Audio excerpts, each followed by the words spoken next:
Good to see you again, buddies. It's Concert Buddy. The video you're about to watch is one I'm real excited to share with you. It's a recorded conversation that I had with Rob over at Northern Revolutions. I've talked about him on the channel before. Great guy, great channel. We find ourselves rounding third and finishing our first year of making videos in the vinyl community. I thought it'd be a great conversation to talk to Rob about his experience, share some of my experience, so we could collectively share these experiences with you, the viewer. You may be just like we were a year ago, sitting on the sidelines watching other videos thinking, I kind of would like to do that, or maybe I should do that, or I don't want to, whatever you're thinking.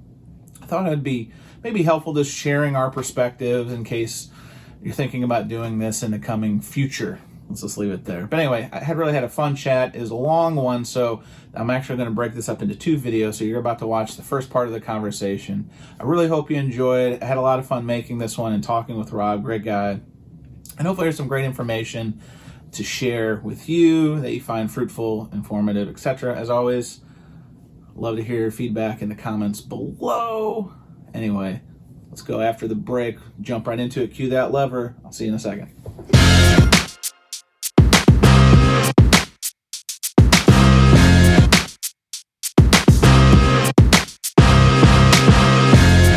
Oh, it is. We're live. Yes. What was I have that one clip. We're going live, Bill O'Reilly. We're going live. I can't do it. Okay. We'll do it live. Okay. We'll do it live. Fuck it.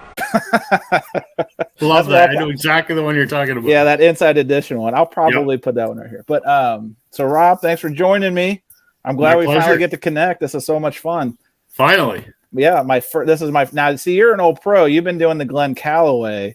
I have connects here lately, and I've done the Rachel stuff, but I can only do it as time allows. So we're still kind of learning this. The Glenn thing's been fun. That kind of happened kind of by accident. He invited me on one week when he was just doing it for something to do, and sure. It turned out well. So it's a weekly thing now. Awesome. Yeah. One of my questions for you, pal. So how did you connect with Glenn originally? Since you answered the second part of my question, it just kind of organically happened. How did you connect with Glenn originally? So Glenn is a vinyl community neighbor, if you will. He lives about 3 hours down the highway from me. Okay. And I think you sometimes sort of gravitate to some of the locals. I think Sure. I've connected with all of the Southern Ontario guys, and I started commenting on his videos, and he started commenting on mine, and it turns out we were both big Beatles fans. Sure. And we're both big fans of some of the Canadian music that not a lot of people have heard of, and we just sort of connected that way, and just subscribed to each other's channels and had some interesting banter back and forth in comment sections, and then he would do these random live streams, and like I said, I commented one time, and he said, "Hey, you want to jump on with me?" And I did, and he and Sam are buddies, and the three of us just kind of hit it off well. So now Tuesday nights, that's what we do. Perfect. Now, Sam, you're talking about Sam St. John, right? Yep. Cool. Who's running a contest? I'm gonna give him a free plug on this video that only 17 people are gonna watch in. So, Sam, I'm giving you a plug on our inaugural live stream situation. No, that's awesome. How many? I know you just did a video with Stylist Meets Vinyl. That's Chris, right? Yep. And then Embryonic Robot. You're going to help me with the name because I'm new to this channel. Brian. Yeah. Brian. So you recently met up with those guys. We did. Tell me about that. So the genesis of that was Chris.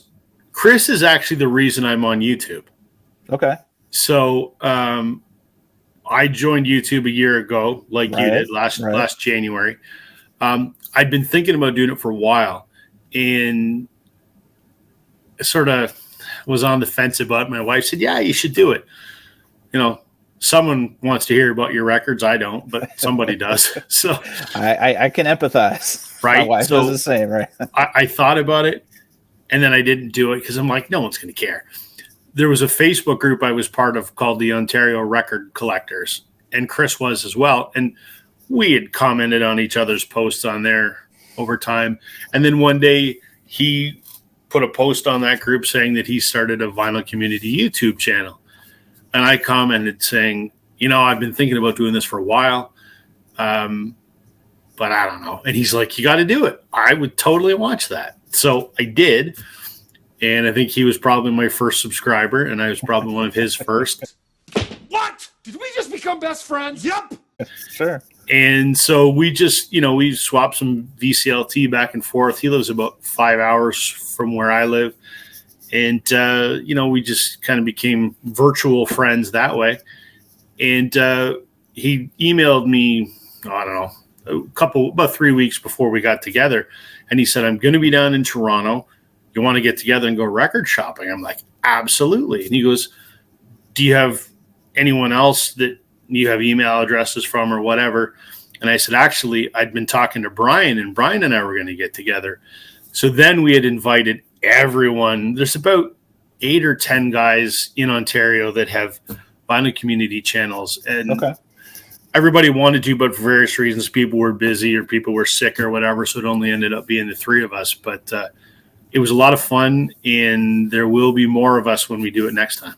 That's awesome. Yeah, it was a lot of fun.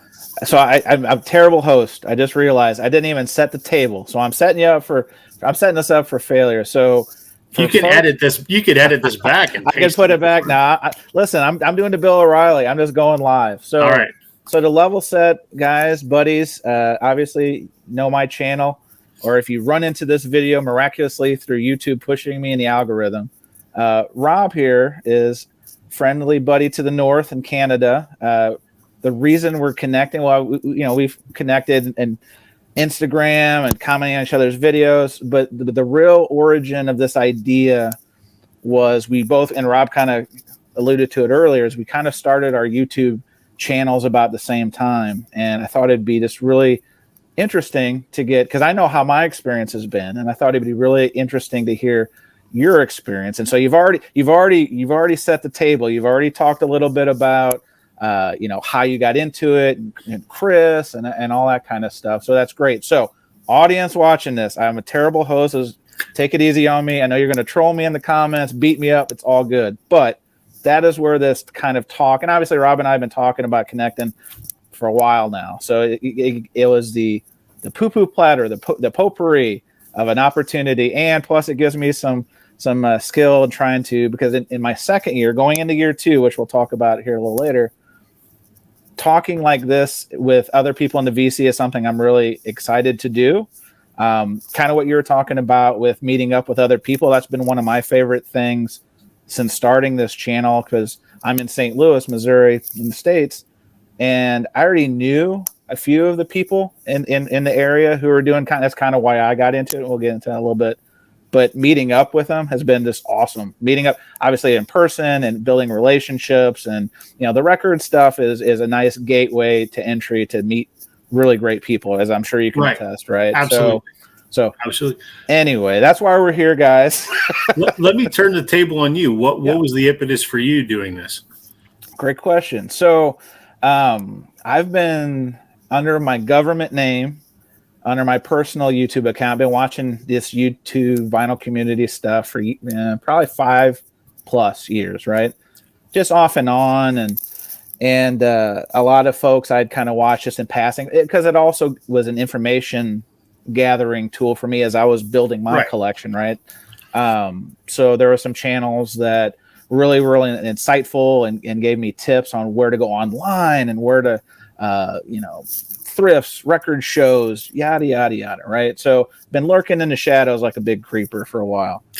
And I started talking to some guys who, through YouTube, I would run into them at the record show, the St. Louis record show, and I befriended them directly. I was like, really creepy way, like, hey, I really like, shoulder to shoulder looking at records, and be like, hey, I really enjoy your YouTube channel. And they're like, oh, okay. I'm your biggest fan. Yeah. Well, the worst is, so my buddy Matt Sands, DJ Mellow Yellow, great guy. He was in the bathroom, okay? And I hadn't said nothing to him yet, but he was in there and he's doing his business. And I'm like, you know what? I ain't going to say nothing to this guy. What a terrible way to introduce yourself to somebody. So I waited for him to get out the bathroom. And anyway, so So through Matt and some other folks' encouragement, I was like, hey, I'm thinking about doing this. And they're like, you totally should. It's, but like a lot of people, it's just like finding the time, and there is some vitriol associated with putting yourself out there, and the trolls, and then also it's like, hey, for me, and I'm sure maybe you feel the same way, maybe you don't, tell me, I don't do this, and my goal is not to become some YouTuber or get paid or get free records. It's none of that stuff. For me, I just, I, like you said, your wife's like, yeah, you should do it, because not that I'm tired of hearing your stories, or I'm because my wife, I don't know if your wife's the same way. We'll go record shopping and she humors me. Right. And she's got a nice little collection of her own. Same with mine. However, her store tolerance, I'll say, is about 10, 15 minutes tops. Yep. And then if you're like me, I'm just getting warmed up. I'm just getting the lather going. I'm ready. I've looked at the new arrivals. Now I got to do some deep digging. So she's humored me and continues to humor me. But this was an avenue to expand on that. So I think we're very similar in that way. It's like, this is just another avenue of connecting with like-minded folks, meeting some really cool people. Now the next step is expanding it, meeting in person, and that sort of thing. So that's, to me, and not to jump ahead of my questions I had for you, but that's been probably my favorite part of the past year, is connecting, building relationships, getting to know people from all over the States, even over in the UK. I got a couple subscribers. How do you feel about that as a side question? Because I what chaps my ass is when people call me your fans. I don't look at it that way. Like, and I don't care how big my channel gets, I'll never say anything like fans. Like, I use the buddies thing as tongue in cheek, but it's true too. Like, if you are spending your time talking to me or viewing my stuff, like, we're pals, we're buddies, right? So I don't even it may sound weird, and I hope it doesn't come across as arrogant, because I don't mean it to. I don't even think about it. I don't even think about I have subscribers. Okay. I don't. I'm still astounded that anyone tunes in with any regularity to hear what I have to say, because I'm by no means an expert. I'm a bit of an expert on, you've got your lanes. Listen, you've got your lanes, Canadian music, but I'm not a record expert. I'm not a music expert. I'm just a guy that loves music, and I love to collect records. So why the hell should anyone listen to what I have to say? So I can't wrap my brain around the fact that I have subscribers. I'm thankful, believe me, for the people that watch. And I check the subscriber count a few times a week, just out of sheer curiosity. I'm just like, wow, I'm that many people? Really? So yeah, I enjoy engaging with everyone that watches and everyone that comments, and I try not to miss any comments. It happens from time to time. Certainly. But if you've taken time to ask me a question or say something, I'm going to take the time to respond. But I don't think of in terms of followers or subscribers. I don't know. My brain isn't working that way, I guess. No, I hear you. And I think followers, I don't know. I think it's the way we're conditioned in the social media world. Because is it Twitter? One of those, they call it followers. Like, oh, somebody's following me on Twitter, right? So I think that's where this naturally my subconscious threw that out there. But I don't look at it like anything like that. Like I said, some of these other channels, and I'm not going to name them, but when they say stuff about fans and all that, like, that's not why I'm here. I'm not here for that kind of like hero worship, idolic stuff. But anyway. For me, it is honestly, even if I'm glad that people watch. Sure. So it tells me I'm doing an okay job. But even if nobody watched, the thing I've enjoyed the most is the experience of creating something on a once or twice a week basis. When I started, I didn't know how to make a video. No idea. I just set my iPhone up and pressed record, and I learned how to do. I'm a pretty smart computer guy. I have a bit of a marketing and graphic design background and whatever, but I didn't know how to video edit. I figured it out. Yep. And I always tried to do it better and better. There's a ton of things I still suck at lighting, as everyone can see by this video. I need to figure that out a little bit better. Sure, same. But I've enjoyed the process. And if I look back on my first couple of videos, well, I think they were pretty good from a content perspective. I think the quality of video that I try to create is a lot better now than it was 12 months ago. And I've really enjoyed the acquisition of those skills. And I enjoy the process of putting a video together. I think to me, that's been the most rewarding thing. Yeah, no, I'm with you. Now, talking about those first couple of videos, I know how I feel. I ask you first. Have you gone back and watched those at any point during your journey? Okay, and what kind of adjectives were elicited watching the beginning, the baby birth of the Northern Revolution's channel?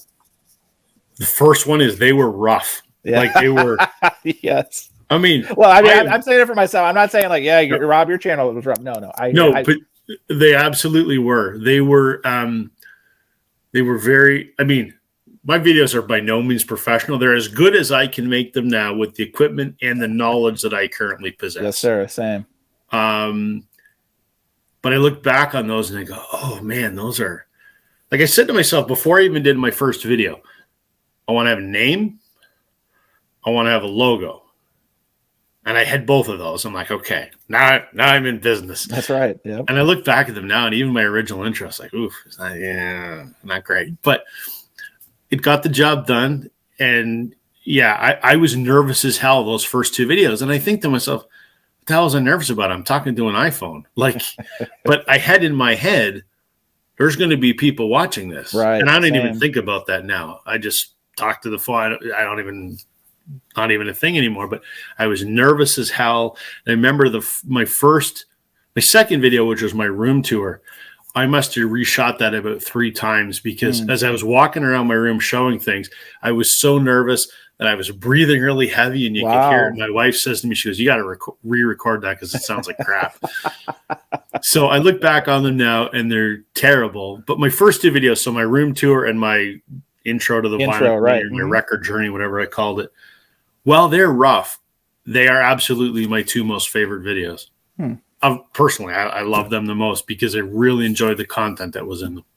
Yeah, I think it's, along that line, I'll say it's like a parallel. Like they say, like a band gets together and musicians and they jam and they finally get some songs, and it's always that first album. They've waited their entire life to write that first album, and then if you notice, there's so many one-hit wonders that the next album and album after that sound like dog piss, right? You know what I mean? Yep. So yeah, absolutely. So similarly, like I was at similar wavelength here, and that's part of the reason I didn't do this sooner was I wanted to have a good concept. I wanted to have a decent name.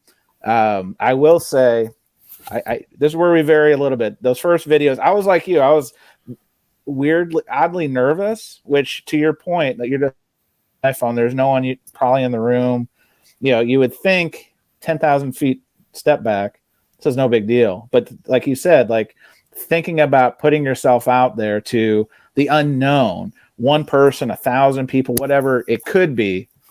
And I think it doesn't matter what, something new. I think that's a good excitement. That's a good anxiousness. And so if there's anybody watching this, that's part of the reason I wanted to do this video. So if people are on the fence about doing this next year after, just sharing our feedback, because all of these feelings I think are pretty common for folks new to this. And the anxiousness is definitely there. Like you, there have been times where I was not satisfied with something and I went back and edited it. And honestly, I kind of now, almost a year into this, I should have just stuck with the original, because if you overthink it, like it adds more angst. And at the end of the day, it's just records. At the end of the day, it just should be fun. And again, the president or the prime minister, nobody important, let's be honest, is watching this stuff. Right. So why put this undue pressure on it? It's silly. So like you, I want to make sure out the gate I had a name, I had a concept, I had like a list of things I wanted to talk about, things I had like been thinking about.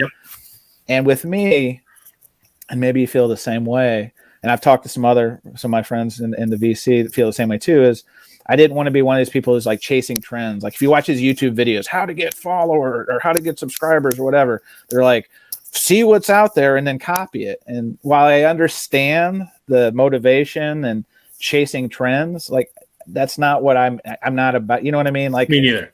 Me neither. So if I want to scale and do all these sorts of things, I get it, and to each of their own. But Mr. Hall of Fame Brandon, I don't know if you know who he is. Oh yeah. Yeah. So him and I, he won my contest that I did earlier this year. oh, Brandon won that? No way. That's so awesome. But yeah, him and I, we had lunch the other day and we were talking about this, and it was just like, there will be time I want to jump on a trend, like the whole MoFi thing. I was like, yeah, I do have something to say about this. But there are other times like I'm sure you probably saw some videos. Walmart just had that $15 sale. Yep. Brandon and I, we got a decent, we bought too much. Let's just be honest, bought too much. Right. But that wasn't something, and I saw people doing videos. I'm like, that's cool. That's cool. Like, no problem, no sweat.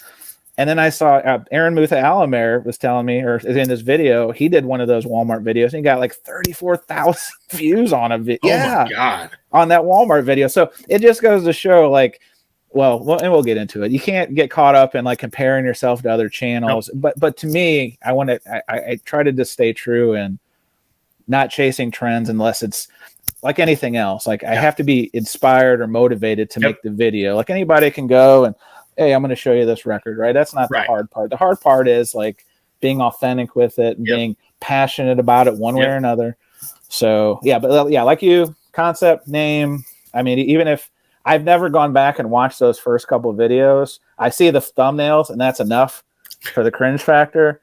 But even my logo, I was still in a process. Like you said, I was still figuring out my toolkit, figuring out how to edit, how to do some graphic stuff, how to do all these things. And that's been another great learning in this first year. Exactly what you said is, you know, it's like you're building a house. You got to have a nice foundation. And so if I didn't go through those ugly phases, you know, ugly baby phases, I wouldn't, and not to say I'm a finished product with this channel, and I would assume you'd say the same. It's more of, you can't get better unless you put in the work and you try and you fail. Experience is the greatest teacher, right? So, yeah. And I have to say, and I think I've told you this, and I'm not blowing smoke up your ass because we're chatting, but your channel above all others inspired me to up my game. Awesome. Yeah. You have said that, and I appreciate it because, and I sincerely mean it, because I think when I started subscribing to your channel, you'd been on YouTube like 3 weeks and I'd been on like a week. Sure. And even then I'm like, man, this guy does it better than I do. And just, you know, in the ensuing couple months, the stuff just got better and better. And you had a nice flashy intro. And I'm just like, holy man, I gotta do this better. Not that it was a competition. Certainly not. I'm with you. Yeah. I looked at it and went, I'd like to do it as good as he does it. Seriously. And to that end, after I made that decision, a week later, I had a new intro, which is the one that I still use. It's awesome. Yeah. And I paid for that to have it made.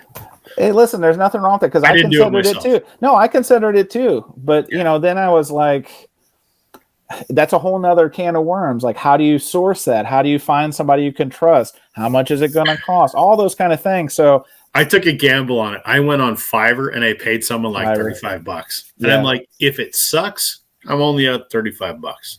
But I was thrilled with it, and I still use it. It's terrific. I told you when I saw it, I was like, man, the tables were turned, my friend, because then I was like, wow. What? Because you had said like, hey man, I really like your stuff, and I was like, wow, thank you, I appreciate it, and I do, and I sincerely mean that. But then you came out with that new one, I was like, oh snap, the bar just got raised, and I think that's a very healthy way. You know what I mean? Because it and this is a great segue into kind of first topic or second topic. I don't even know what topic. Whatever topic we're on, yeah. Right, but you know, the comparison thing, because I think it's human nature to, especially when you see, you know, because like you, I'm sure you like the bigger channels, and you know, you're trying to figure out like what's the secret sauce, you know, and part of it. Yeah, you look at some of those big ones, and like I said, I don't have any aspiration to be anything other than what I am now, and I'm never going to be Norman Maslov, for example. But you look at ones like him or Channel 33, Frank out in Winnipeg, and you go, I don't know how they did it, but A, they're fantastic, but how did they get there? And again, I have no aspirations to be big like that, and I don't have any aspirations other than to keep doing what I'm doing and have fun doing it. Mm-hmm. But you still look at it and go, wow, how did those folks do it? Yeah, I mean, my opinion, not that you're asking, I think, like we said, personality is a big part of it. Of course. Being authentic is a big part of it. I will say my theory on part of that is COVID was a big boom to people who had already started. Sure. Because we're at home, nothing to do, discretionary income, you could shop online. And like a guy like Mazzy was pumping out content nonstop. Oh, yeah. And there was people eating it up. And I had been watching Mazzy before that, but right. I mean, Michael 45, another example, like his channel shot out like a moon, right? So I think while that's not the only reason, I think that's a big reason. And that's why, when I was like, man, I should have started this sooner, because I've been thinking about it for years. And then, just was like, something got in the way, or I had iPhone 6 for like 7 years. You know what I mean? I'm like, I don't want to have to get a new phone for this. So there was always reasons not to do it. It was finally when I was like, you know what? Enough's enough. Just try it. And if I'm terrible at it, or if I'm miserable, or you can stop. It's not a big, you're not getting paid. This isn't exactly. That's the main thing. Job. Yeah. But yeah. So, well, that's a good segue to the segue. So had you watched any channels? You said, you got into it talking with Chris and it was a Facebook group you were talking about. Yep. So had you watched any of these other channels before? Absolutely. Okay. Like who did you watch? I mean, Frank at channel 33 RPM. Was one of the first ones I watched because I'm a big Beatles guy. Yes. Parlogram Auctions, Andrew, who's actually based in Austria. I think, that's vinyl community adjacent. I mean, it's all vinyl, but it's the Beatles, but he's not really part of the vinyl community. But he makes the best YouTube videos I've ever seen, better than anybody as far as I'm concerned. And I'm trying to, Mazzy, of course.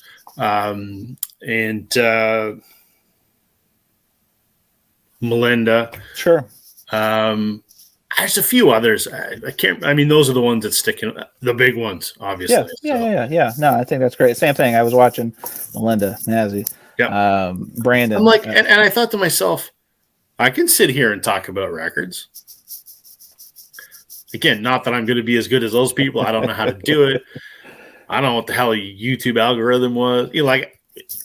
I'm going to sit in front of my phone and talk about a record and just see what happens. And then it just got to me. It was just about how good of a video can I make?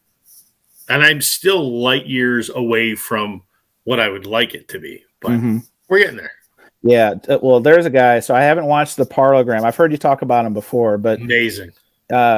There's a guy, his name's Rocco, and his channel escapes me. So if you watch this, Rocco, I'm sorry. But I've told him multiple times, and I think he may do this as a career, but his editing, you talk about like really raising the bar, like the polish. I literally am just watching this and like, wow, this is like the major leagues. And that's what Parlogram is. Like it could literally be a television show. It's that good. It's incredible. Yeah, same thing. Like he's got these transitions, and and as somebody who's just put their toe in the bathwater, I'm just like, wow, I'm here. How do you get there? Because now again, I'm sure there's a lot of time involved in the editing and all that stuff. So then it becomes a question like, how much time do you want to put into getting to that? Right. But yeah, you just marvel from afar and like, man, tip of the cap, because that's insane. A very cool thing for me, and maybe the coolest thing to happen to me being on YouTube in the last year was I exchanged emails with Andrew at Parlogram a couple times about various topics. And did he feature you in like a Q&A? Okay, I did watch that, so I'm familiar with that. To me, he's got like 40,000 subscribers that watch his videos every week, and I was like, holy. Yeah. Right. Yeah, it just blows your mind, right? It was huge. And I was on there for like 2 minutes. It was a segment on, your rarest Beatles records. And I showed my Butcher cover and I showed something else. And I was just like, I felt like, to use a baseball analogy, I feel like I got called up to play shortstop for the Blue Jays for an Sure. inning. You know what I mean? It was cool. And as a byproduct of that, my subscriber count, again, not that I don't look at it on a regular basis, like once a week or whatever, just because of that, took a huge jump. And I'm like, it's crazy. Yeah, no, I'm with you. I do think there is something to that, and we'll talk about contests here in a little bit. But I think the bigger channels may realize it or may not realize it, that just little bit of a rub goes a long way. It goes a huge amount. A 10-second mention or a 30-second talk about other channels make a big difference. So I've been really trying in the last couple months to find a way to network and not just mention other people, but do things with other people. Case in point, what you and I are doing right now. Sure. People that don't know your channel, because I'll share this on my community page, people will go to your channel and hopefully vice versa. That's right. And the live stream I've been doing with Glenn and Sam is awesome. From a networking perspective, aside from the fact it's a hell of a lot of fun. And when I was on Parlogram, and then Frank Landry at Channel 33, turned me in his Vinyl Dens of the Month 1 month. Oh, cool, real cool. Back in, I think, like August. And then I've done a few collaborations with PC31, the Vinyl Policeman, just finding ways to do videos with other people. It just sort of spreads the exposure. And again, it's not, I guess it's to grow, but I don't have any subscriber goal in mind. I just, I like doing collaborative stuff with other folks. And that's something that's new to me in the last couple months. It's been a lot of fun. Yeah, I'll say, to kind of put a bow on that, the creativity element, not just in learning some new skill sets, editing and lighting or what have you, right?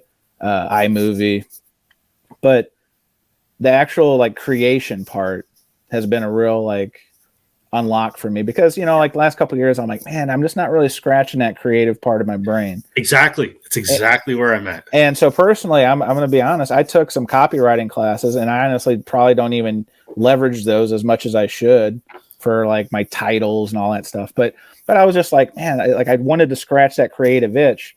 And so that's why, again, another reason I was like, you know what, I'm going to try this and see where it goes, because again, it's not that hard to sit and show, blah, blah, blah, blah, blah, blah. Right. Right. But what I found, it gets a little dicey, is that the audience, however you find them, sometimes really expect you to be subject matter experts. True. And so there is a certain little responsibility. That's why I try to be very candid and transparent when I'm talking about things, because sometimes in the flow of conversation, or the flow of just, talking about what you want to talk about, you'll get a name wrong, you'll get a year wrong, you'll get a title wrong. And I suspect you're probably like me. You may have some notes, but you just talk. Freestyle. I don't read it. Yeah.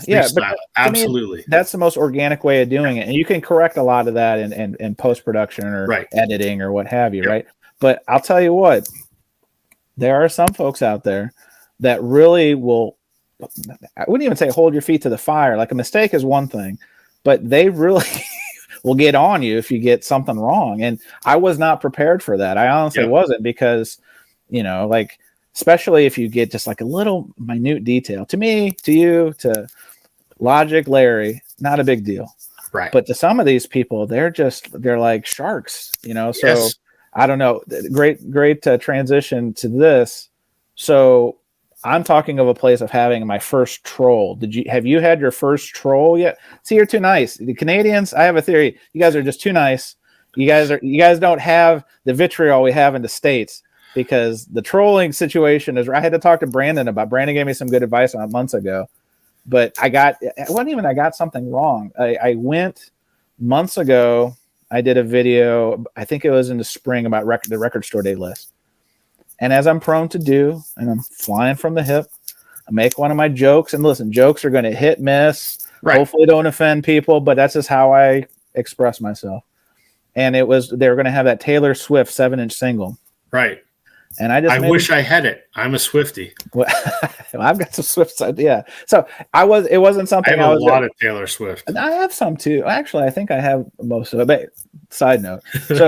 So yeah, that 7-inch was coming out, and I just made a throwaway line. I was like, I was going through the list, and I was just kind of giving my thoughts on the list. I'm like, there's a 7-inch Taylor Swift. So get ready. And I was thinking about those RSD releases they did that they didn't release in those colors again that are like $400 or $800 now, right? So I'm like, big dollar stuff. And I made a joke, to me, a throwaway joke about, there's going to be a lot of girls out there, little girls digging in the bins, get those elbows sharp so you can get some space. Legitimate joke and funny. Yeah, well, thank you. But to me, I was a throwaway line. Right. So a gentleman who I won't name just really hit me with a zinger and was like, I can't believe you would say that. That's some kind of buddy. That's not the kind of buddy I would want. All this stuff. So it put me on the defensive for the first time. And I was like, okay, well, let's take a step back. Maybe I did offend this person. Didn't mean to. So I think my first response was apologetic. And I was like, hey, look, hope you know this is a joke. I'm not going to be elbowing young teenage girls or their moms or any of this stuff, right? I said, but thanks for watching. I tried to kill him with kindness. See, I tried to go the Canada way. Thanks for watching, and hope you give me another shot. So next video, I forget what the topic was. My friend comes back and just fact checking me or whatever I was saying. And he's like, you got to get your facts straight. Okay. Same. So anyway, Damn it, man, you're not CBS News. Well, that's what I told my friends. I'm like, what? Like, I'm not Dan Rather. Like, I'm not, I'm not Anderson Cooper. I'm not out in the field. The bomb's going off. I'm a guy just talking about records. I'm going to get some stuff wrong once in a while. Right. But it taught me a couple things. One, it taught me like preparedness is important. Like, do have some notes, do a little research, etc. I mean, I'm not staying up all night learning about who mastered the albums and that stuff. Right. But there is a degree of responsibility for I do 15 or 20 minutes of research before I shoot something if I'm not already familiar with it. And I think that's fair. But then I later found out, now this is another story. This is a drinking story I'd tell offline. But found out this guy had a personal vendetta with somebody I was new in the VC. And anyway, one day the story will come out. But the long and the short of it was, that was my introduction to trolling. And, you know, I really had to look in the mirror. I'm like, and my wife even said, is this really worth it? The way you're feeling right now, like you're really questioning why you're doing this and all this. It's like, is it really worth it? And I was like, I think it is. I mean, it's just one person who doesn't like me, and you know, you're not going to make everybody happy, and it is what it is. I'm thankful I haven't experienced it yet. The closest I came is I had a guy commented on 2 of my videos. And the first comment, and I don't remember what it was, I didn't respond to it because his English wasn't great, and I wasn't quite sure what he was saying. Okay. It didn't make sense. So I just left it. And in the next video, or a couple videos later, he made another comment. And again, it was only like 2 lines long, but I couldn't figure out what he was asking me. And then he fires back, you don't seem to want to answer my questions. I'm unsubscribing. And I'm like, I'm sorry. It wasn't intentional. Right. Human being. Yes. I'm just a guy making videos for fun. I hope you change your mind, but thanks for watching the videos that you've watched. That's the closest I've ever come to a troll. No, I hear you. I mean, I think it's the old, and I think I've noticed this too with some channels larger in the big channels too. It's just it goes with the territory. You can't make everybody happy. There's some people. The comments section, be it on YouTube or Facebook or whatever, is such a just toxicity filled environment, regardless of whether it's keyboard warriors. Yes. Exactly. Keyboard courage. Yeah. No, exactly. I hear it. Yeah. I had to kind of level set myself because, like I said, that troll. And then there's been times some other people have said some stuff, just one-offs. Yeah. And I've been kind of like, okay. Yeah. Okay. Well, public forum, social media, it attracts all kinds, and it does. Whatever. All right, I'm gonna try to get us back on topic here. I know we're freestyling here. See, we're doing like our videos. We're just freestyling. Right. It's all good. But no, we've hit on a lot of stuff I wanted to talk about. But one thing I thought was a really interesting thing, because I know my answer, but I want to hear yours. So now you've been making videos about a year. has it changed, modified, altered the way you collect, or do you have new insights into how you want to shape your collection from doing this? No, I don't think so. I think my buying habits are the same.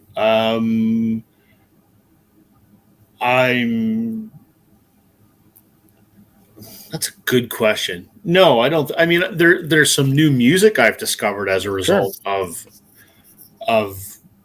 doing this and watching other people's videos and whatever, and some bands or artists I probably wouldn't have heard of previously.